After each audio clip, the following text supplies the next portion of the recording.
দর্শক, খালেদা জিয়ার শারীরিক অবস্থার আমরা পরিস্থিতি জানছিলাম সকাল থেকে। আবারও আমরা যেতে চাই, সেখানে আছেন সহকর্মী মেহেদী হাসান ডলার, তিনি যুক্ত হচ্ছেন আমাদের সঙ্গে। মেহেদী হাসান ডলার, আপনি একটু জানাবেন যে এখনকার পরিস্থিতি কি অবস্থা রয়েছে?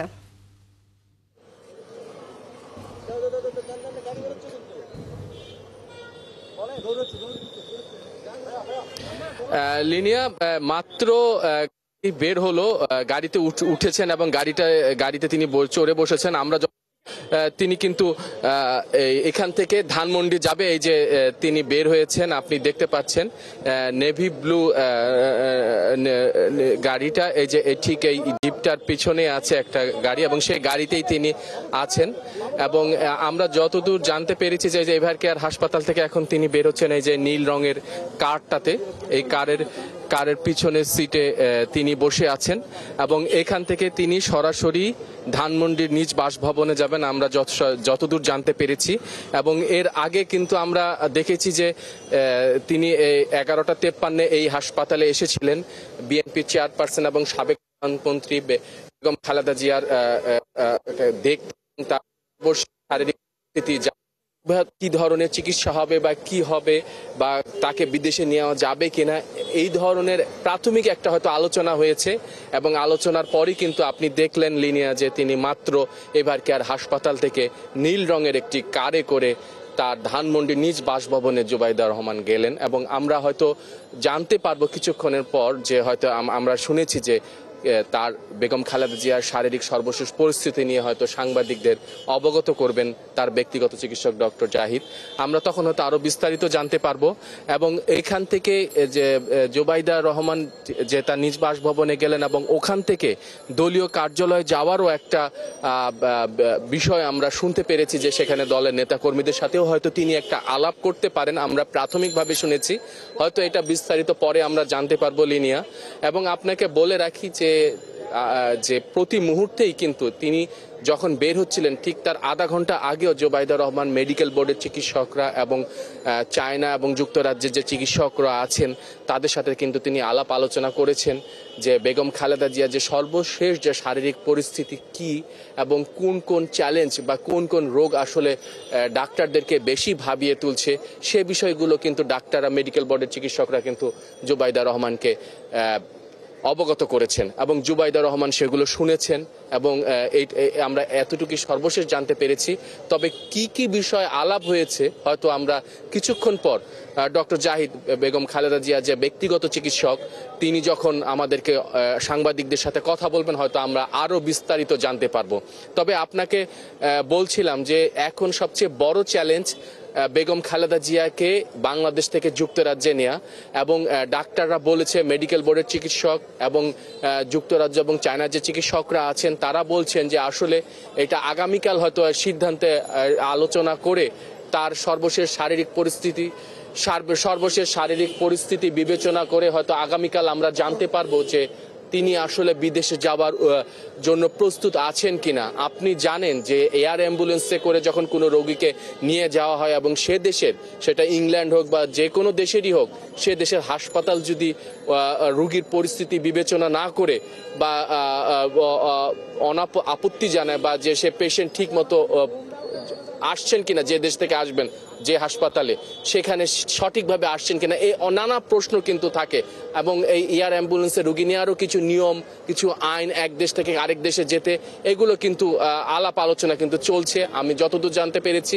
তবে সর্বশেষ যে তার শারীরিক পরিস্থিতি আপনাকে যদি একটু আমি আবার বলি, সেটা হচ্ছে তিনি এখন নিবিড় পর্যবেক্ষণে আছেন এবং তার অবস্থা কিন্তু খুব একটা ভালো নয়। ডাক্তাররা কিন্তু চেষ্টা করছেন, মেডিকেল বোর্ডের চিকিৎসকরা আছেন, যুক্তরাজ্য, চীনের চিকিৎসকরা আছেন, প্রয়োজনে যখন কোনো নতুন কোনো উপসর্গ দেখা দিচ্ছে বা আলোচনার বেগম খালেদা জিয়ার শারীরিকের নতুন কোনো সমস্যা নিয়ে সামনে আসছে, তখন কিন্তু তারা অনলাইনের মাধ্যমে প্রতি মুহূর্তে ইন্টারন্যাশনাল হেলথ কনফারেন্স করছেন, হেলথ মিটিং করছেন, যেখানে তারা যুক্তরাষ্ট্র হোক, ইউরোপ হোক বা অস্ট্রেলিয়া হোক, যে কোনো দেশের বিশেষজ্ঞ চিকিৎসকের সাথে, অর্থাৎ পৃথিবীর সবচেয়ে ভালো যে চিকিৎসক আছেন যে বিষয়, সেটা ফুসফুস হতে পারে, কিডনি হতে পারে, লিভার হতে পারে, এমন ভালো চিকিৎসকদের তালিকা ডক্টর জাহিদের কাছে আছেন এবং তিনি যোগাযোগ করছেন তাদের কাছে অনলাইনের মাধ্যমে, ভিডিও কলের মাধ্যমে তারা পরামর্শ,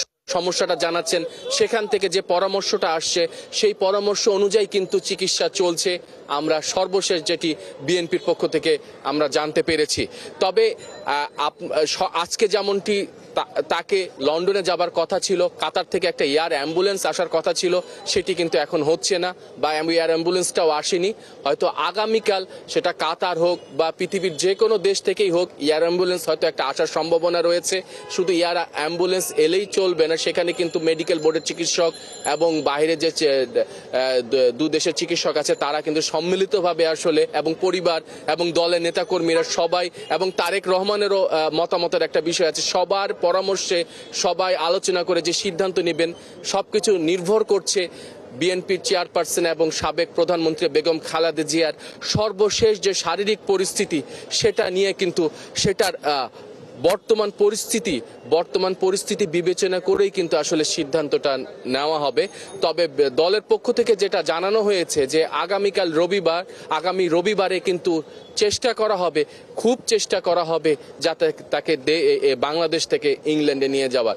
কিন্তু যদি শরীর, বেগম খালেদা জিয়ার যে রোগগুলো আছে, আপনি জানেন যে তিনি কিন্তু অনেকগুলো বড় বড় রোগ নিয়ে কিন্তু তিনি বেঁচে ছিলেন।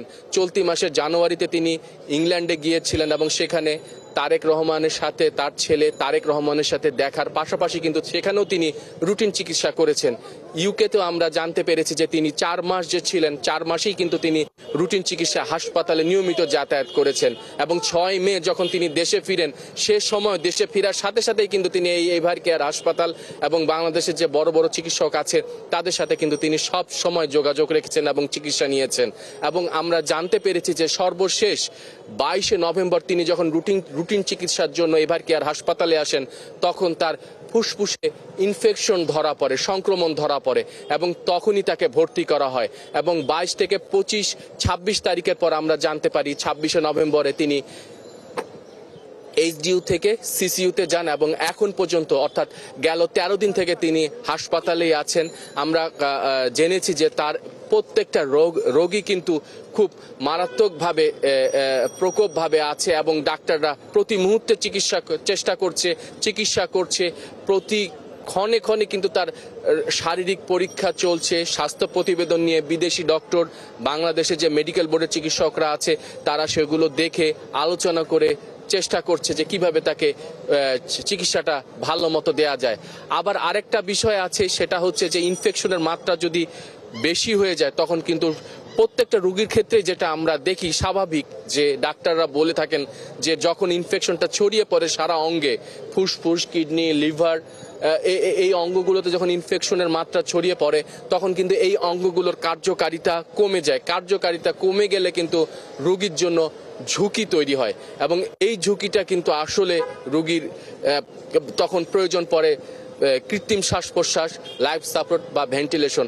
এখন তিনি যে অবস্থায় আছেন, তিনি নিবিড় পর্যবেক্ষণে আছেন, ডাক্তাররা চেষ্টা করছেন তাকে খুব দ্রুত যেন, যে এখন যে তাদের প্রধান যে লক্ষ্য যে কিভাবে উন্নত চিকিৎসার জন্য বাংলাদেশ থেকে ইংল্যান্ডে নেওয়া যায়, যুক্তরাজ্যে নেওয়া যায়, সেই চেষ্টাটাই এখন তারা করছেন।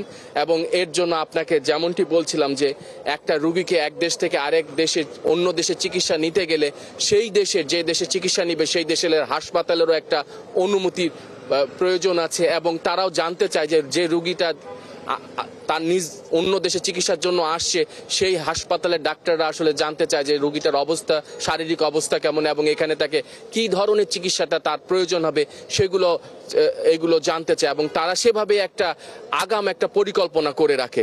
এই সব বিষয়ের মধ্যে কিন্তু আছে, আমরা যতদূর জানতে পেরেছি বিএনপির পক্ষ থেকে বলা হচ্ছেই বারবার। তবে আমরা আরো বিস্তারিত জানতে পারবো লিনিয়া, যখন হয়তো আমরা শুনেছি যে কিছুক্ষণ পর হয়তো বেগম খালেদা জিয়ার যে ব্যক্তিগত চিকিৎসক ডক্টর জাহিদ যখন সাংবাদিকদের সাথে কথা বলবেন, আমরা হয়তো তখন বিস্তারিত জানতে পারবো। এবং হয়তো এখন তাদের সামনে যে আপনাকে যেমনটি বলছিলাম যে সবচেয়ে বড় যে চ্যালেঞ্জটি, সেই বড় চ্যালেঞ্জটি যে কিভাবে তাকে আগামী রবিবার বা খুব দ্রুত বাংলাদেশ থেকে যুক্তরাজ্যে নেওয়া যায় সেই চেষ্টাটাই সেই লক্ষ্যটাই এখন মেহেদী তাদের। হাসান ডলার, অনেক ধন্যবাদ যুক্ত হবার জন্য। আমরা আরো তথ্য জানবো এবং আবারও পরবর্তীতে যুক্ত হব আপনার সঙ্গে। ধন্যবাদ। দর্শক, এবারকার হাসপাতালের সামনে থেকে যুক্ত ছিলেন সহকর্মী মেহেদী হাসান ডলার। আমরা সেখানকার পরিস্থিতি দেখছিলাম এবং জানছিলাম তার মাধ্যমে।